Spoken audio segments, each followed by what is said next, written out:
All right, thanks for tuning in to OFN College Football Weekly for this Friday, December 6th, 2019 on the Our Lads Football Radio Network, brought to you by Athlon Sports and, of course, ourlads.com. So, we are here, Mitch. It is championship weekend. It begins tonight with Oregon and Utah, so we're going to get into all of that. We've also got a ton of coaching moves going on. Next week is going to be a slow week, so we will talk a lot about what's going on with the coaching rumors. We'll just let everybody know quickly through this 30-minute show exactly what we know, but we'll get into details next week.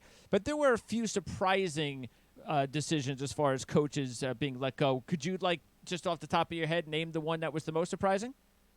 Yeah, I need to. I've had an epiphany this week. I do some local radio stuff here, and I always joke that I'm too nice. The talk radio hosts always ask me who's on the hot seat, and I'm always like, "No, he'll be back next year." They're not going to do, and I probably do it with you too. Yes. I had an epiphany. I'm just going to say everyone's getting fired from now on because I'm always wrong. If you listen to me, Arkansas would still have its coach, Ole Miss, Missouri, but hey, this is the SEC. So I think Ole Miss was probably the most surprising, Greg, just because of what new athletic director Keith Carter said after getting the job. A few weeks ago that Matt Luke is my guy. He's our guy. Ole Miss guy. Look, bright future of the program.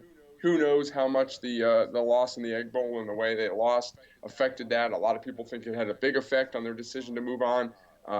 They were in Missouri was surprising in a different way too. Another alum there who had done a good job through some difficult times, and you thought he would kind of have a chance to right the ship after a disappointing second half of the season. So I guess we shouldn't be surprised by anything, in these decisions. Well, even though some of these decisions have been a little bit surprising, or, it happens every year. There's 130 teams, right. And when you take a look at it, there's really not a lot of coaches that have been fired so far or let go. And Jeff Tedford just earlier, I guess in the last few hours, we've heard that he's going to resign for health concerns.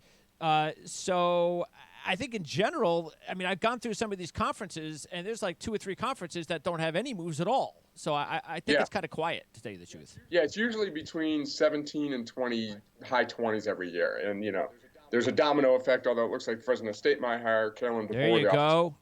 Indiana. So it's just, it's obvious when one head coach leaves, it creates a domino effect. If people hire coordinators, then that slows down the carousel. Yeah, we talked about DeBoer about 4 or 5 weeks ago about what a great job he was doing at Indiana, and that's the first thing I thought of because we thought that maybe he would be a good candidate at UNLV.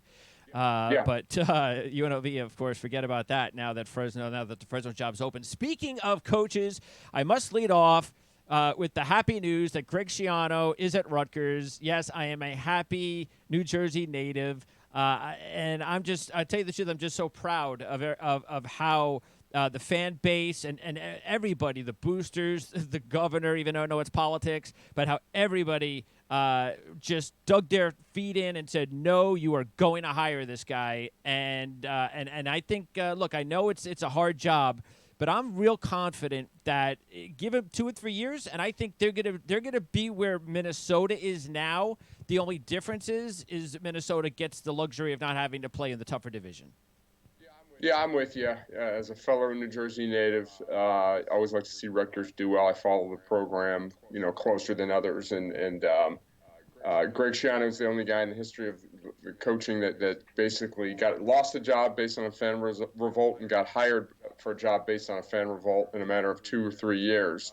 And it's, we can sit here and talk all day about how difficult that job is. And I know the landscape is different now from, being in the Big Ten East as opposed to the Big East. But I kind of subscribe to the theory that, he's the right guy at the right time. And if he can't do it, I don't know where they go after this. All right, we'll talk more about that in the coming weeks because he's going to be hiring a whole new staff. Meanwhile, sticking in the Big Ten, Ohio State and Michigan, another easy win for Ohio State over Michigan. I'm a little bit surprised, maybe not totally surprised, that all the news is regarding Jim Harbaugh. We got to go through this every single year about Harbaugh is going to leave for the NFL. And maybe Harbaugh. And I'm glad finally, though, more and more people are sticking up for him and saying, look at his record. Would you stop the complaining? There's nothing. He's got 80% winning record against everybody else outside of Ohio State. I get what they're saying. If he goes 0-8 against Ohio State 3 years from now, then maybe I'll even have something to complain about. But he's not going anywhere. I think the biggest problem, and I think this is going to be a problem, I really do, even though I'm surprised nobody's talked about it, is Don Brown. He's a very good coach, but I think Ohio State has his number. And just like when you believe somebody has your number and you let the coach go because it's the biggest rival as far as the head coach, why can't we do something about the coordinator? He did something about the offense last year. I know the defense has been much better, but if you can't beat the rival every year, then you've got to bring in someone who will. Yeah, I mean, the numbers for the Michigan defense versus Ohio State and versus everyone else in the Big Ten, there's a huge gap there. And, you can argue that Ohio State does that against almost every team, and it's probably true. So I don't know. I mean, that's a tough call because I know the goal at Michigan is obviously to win the Big Ten and compete for national championships, but it's really to beat Ohio State in the short. That's the hurdle they need to get by. And is it Don Brown? The numbers say the defense can't slow down Ohio State, but I don't know if that's fair to Don Brown because, again, no one else is doing it. And Jim Harbaugh doesn't need anyone to make excuses for him. He just right now has the misfortune of coaching against Ohio State. And I know they've had great teams in the past and in the recent past, but this 2-3 year run may be the most talented Ohio State teams we've seen compared to the rest of the Big Ten. Yeah, I think that the thing that bothers me is that when I see Wisconsin and Penn State, and Michigan State even hold the fort for at least a half defensively, and then because they don't have enough offense, Ohio State just blows them out in the second half. And here's Michigan, and right off the bat, it's Ohio State, bing, bing, bing, bing. It's like, how does this – now, I understand hearing from the Ohio State players saying things along the lines of, look, there's a lot of things that we kind of hold back for the Michigan game.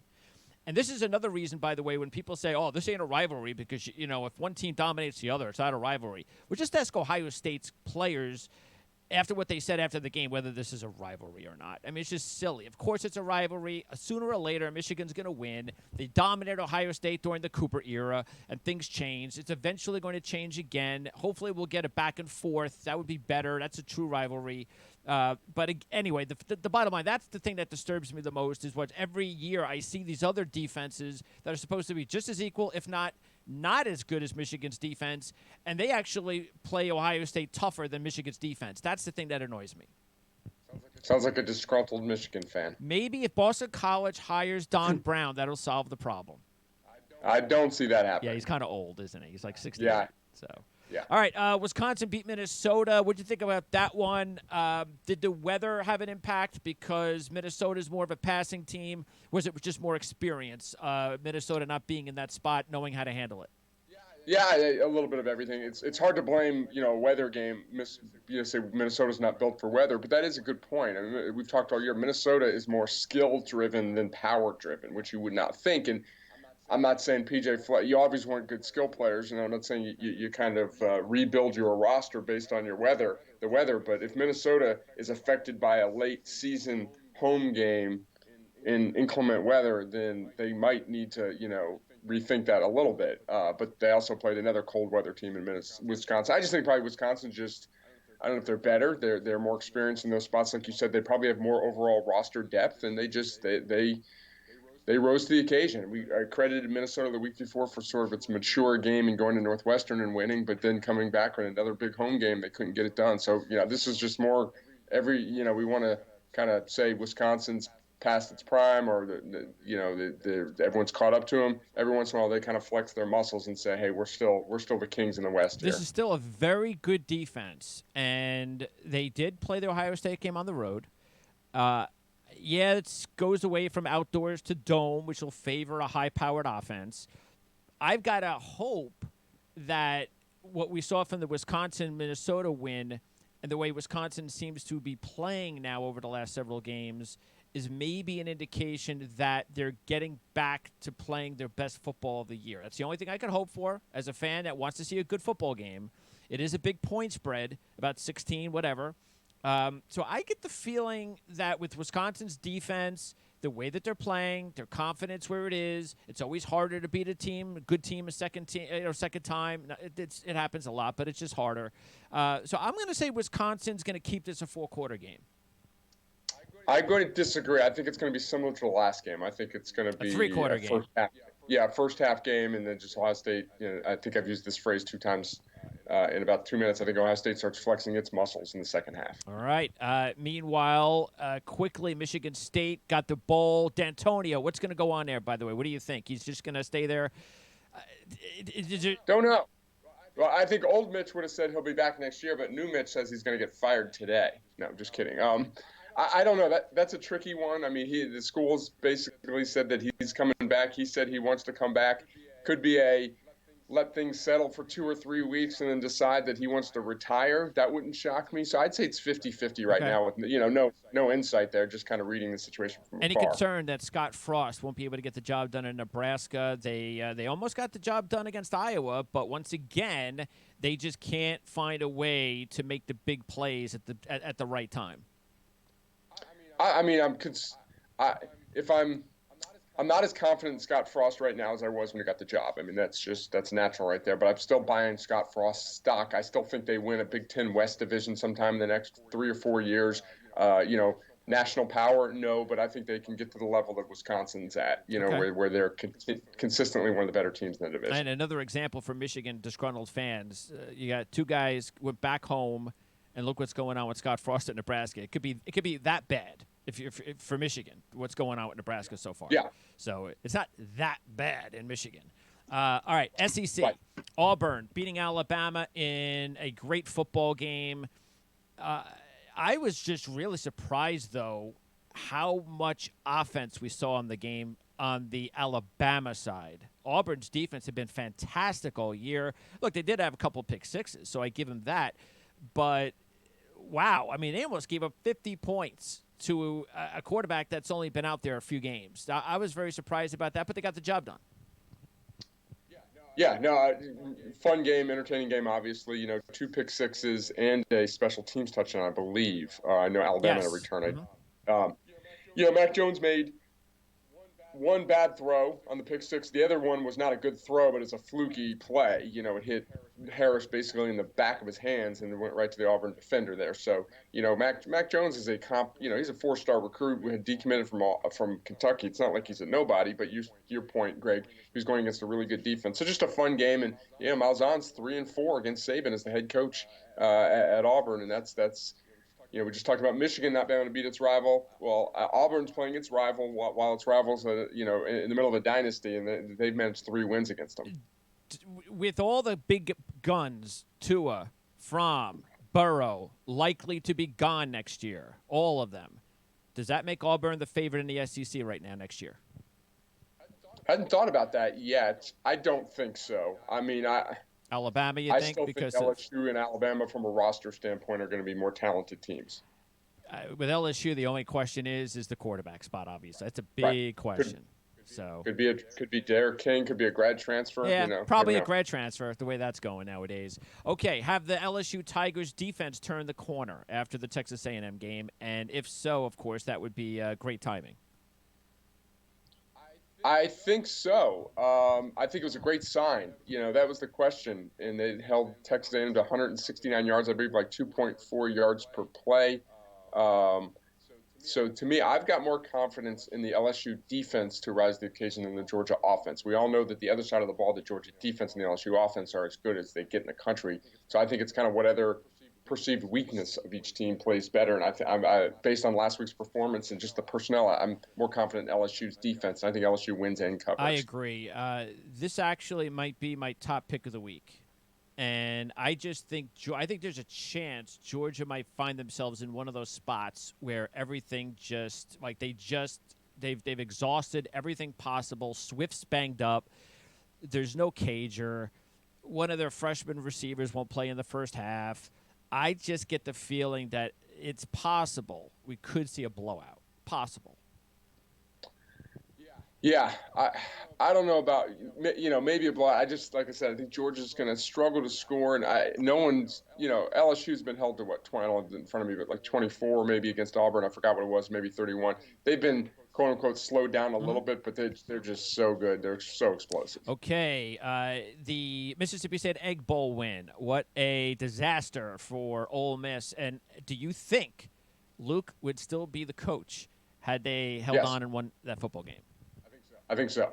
I think that might have been the tipping point there. And the one, I mean, it was just comical to watch the whole thing, just to come back and that was crazy. It was like 4th and 24, wasn't it? Yeah, they bring Corral off the bench, and the thing that just kind of rubbed me the wrong way a little bit was Matt Luke saying that's not who we are.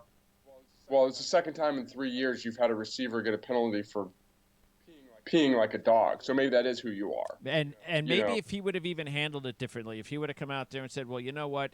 I talked to Elijah, and there's going to be some disciplinary actions. Right. And maybe if he would have said that, maybe he'd still be the coach. Possible. Yeah. No one knows, but very possible. All right. So Mississippi State in. And, again, Morris, we know, has been out. Odom's out. We just talked about the Open, so Luke is out, too. And I'm kind of surprised about that, and all the Mississippi players are surprised about it because it did look like that they were improving this year. They had the good foundation with the coordinators, with the head coaching experience.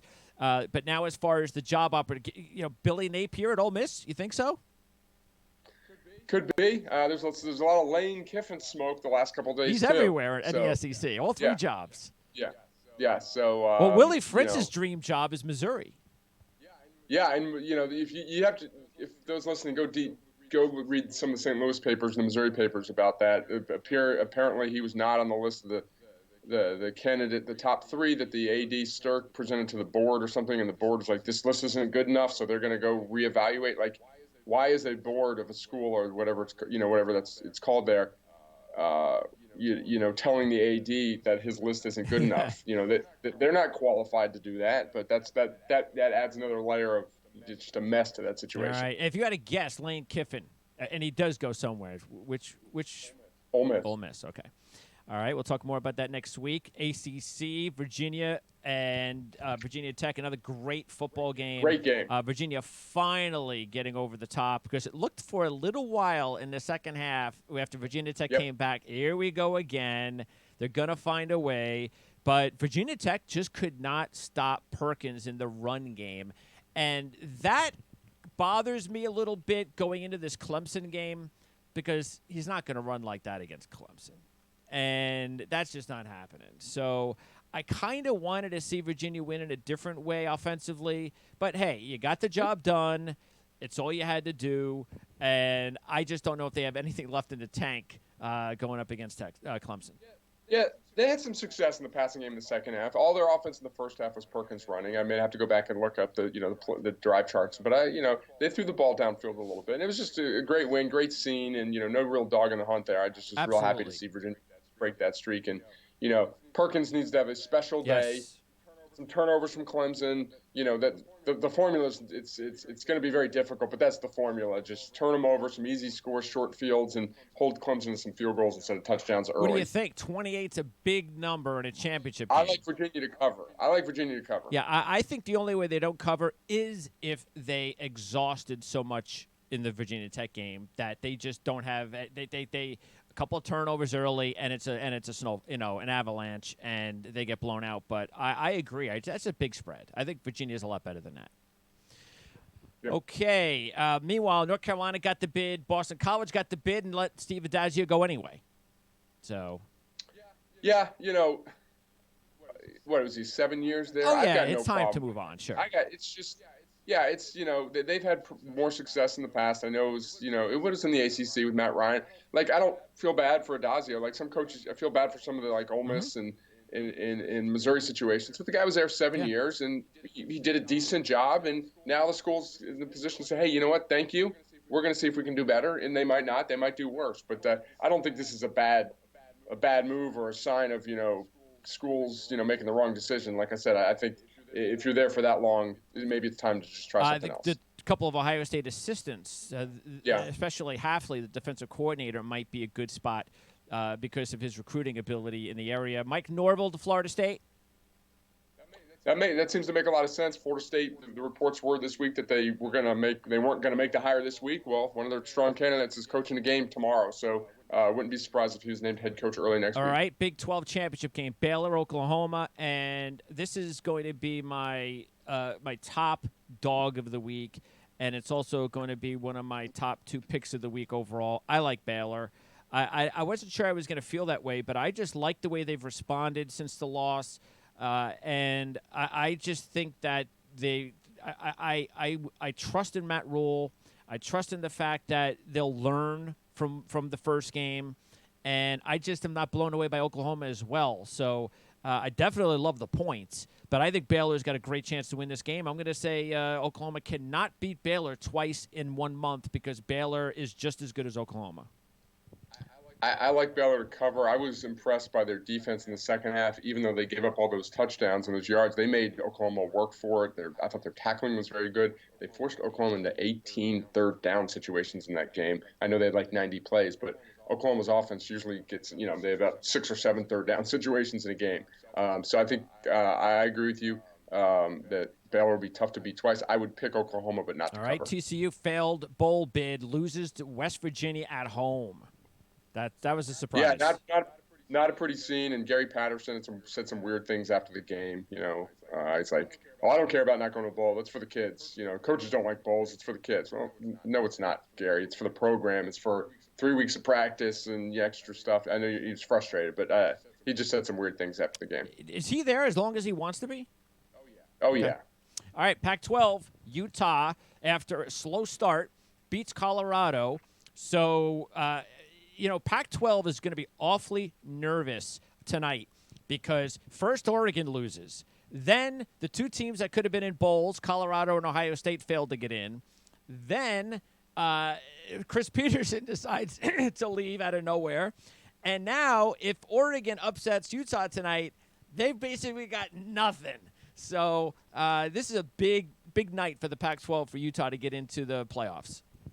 Yeah, and it's supposed to rain, so I don't think that will help perception. That way, if the rain kind of affects the quality of play, the committee should be smart enough to look past that stuff. But the perception nationally will be like, let's say Utah wins a sloppy 17-10 game in the rain. Oh, they're not very good. I watched them play; they can't play. So it's not ideal circumstances for the league. I've been a big Utah guy all season. I think they're going to win. I think LSU is going to beat Georgia, and I think Utah should be and hopefully will be the 4th team in the playoffs. Yeah, I've kind of gone back and forth in this Oregon-Utah game. I could see it going either way, so I'm just not sold one way or another, to tell you the truth. I get the feeling because Utah was there last year, they got the healthy guys, Huntley and Moss, this year, that it's just their time to be the little brothers, to finally break through and get it done. But look, I think it can go either way because it's basically Utah is facing the toughest team they played all year. So I hope the rain doesn't diminish it as well. I think we could have a really good football game. That's all that counts. So yeah, I'm with you. Hope it's a good game. Look forward to punching the time clock later today, going home and watching the game. All right, now, and by the way, we'll talk about Clay Helton next week. He's retained. So is Kevin Sumlin, and we'll talk about Jimmy Lake getting the job at Washington. As far as, by the way, Liberty, now they're definitely in a bowl, right? I believe so, because how many did they get? 7? Yeah, they got 2. to 7. So so they needed. But I sometimes even teams qualify, they don't get in. So that's why I was just making sure that they're going to go to a bowl. But we don't know for sure yet, right? Because it's possible they could leave him out. Yeah. I don't know where they stack in front as far as versus 6-win teams. Like if they're treated like a 6-win team, I think they probably are. So I don't. It should be okay. Yeah, I think they'll make it. I think there's. I haven't followed that closely. I think there's only one extra spot. I think there's only one team that's going to get left out. And by the way, Hugh Freeze, they're trying to. They better give him a lot of money if they want to keep him there, and that's a good idea because there are some openings now. All right, AAC, Memphis beats Cincinnati. They get the rematch. Quarterback situation for Cincinnati. Ritter didn't play, even though the redshirt freshman played well. It's about Cincinnati's defense against Memphis. They banged on the door the last 2 years against Central Florida, couldn't get the job done. Winning the big one has been the big problem for Norvell and Memphis, this program, the last couple of years.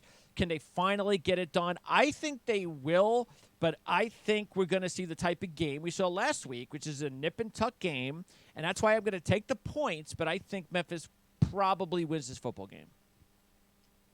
I'm with you. I'm taking the points, too. I watched a decent amount of this game, and you don't really go by what teams have done in the past, but you're right. Memphis has just come up short in close, in big situations. I can see a lot of nerve. They sold a lot of tickets. It's going to be a great scene there. I can see a lot of nervous energy in the crowd if Memphis isn't like doing their thing, scoring a lot of points there. So Cincinnati's got a good defense. I like Cincinnati. Yeah, that's the other thing about Utah. Keep in mind that's the one thing we don't know is as a favorite with the playoffs on the line, will those kids be able to handle the pressure?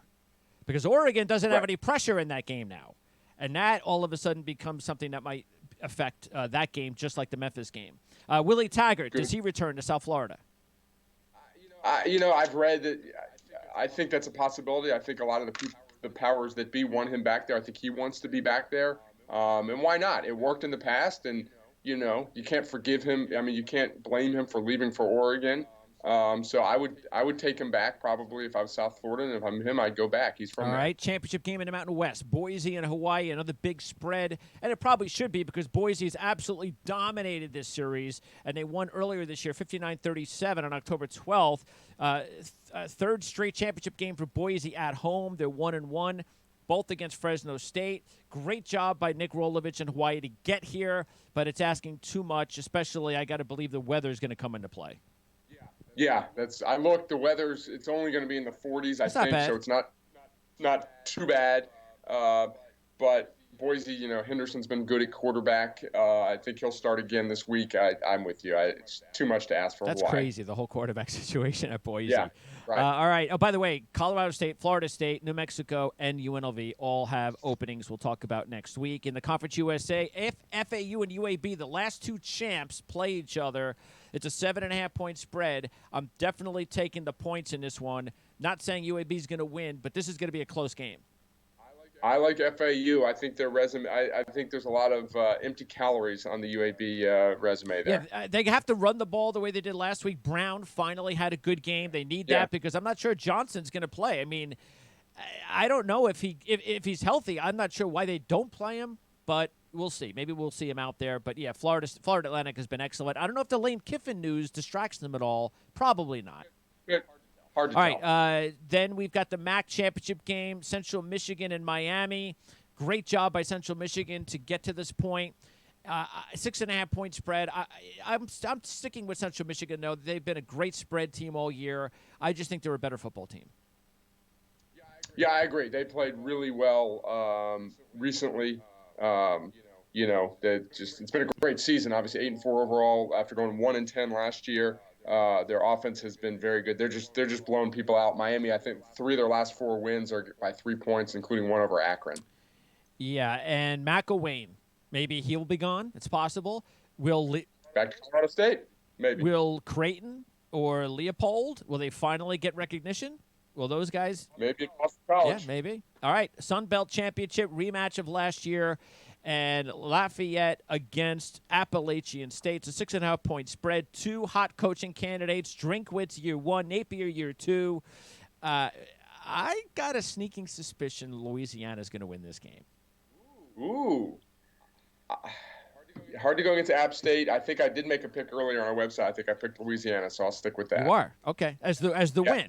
Okay. So we'll both take the surprise upset there. Because keep in mind, Georgia Southern did beat Appalachian State at home earlier this year. So it's not that they're invincible. All right. It could be the last game. I think it's definitely the last game for Napier. Could be. I also have heard some things that he's holding out for bigger jobs out there, which is maybe a little dangerous to expect that Louisiana to SEC leap, but, who knows? You never know if you're going to get – you know what? Just gradual. Take the next step. Go to another bigger conference. After that, you go to your big job. All right. Appreciate it as always, Mitch. We'll talk to you again next week. All right, guys. Take care.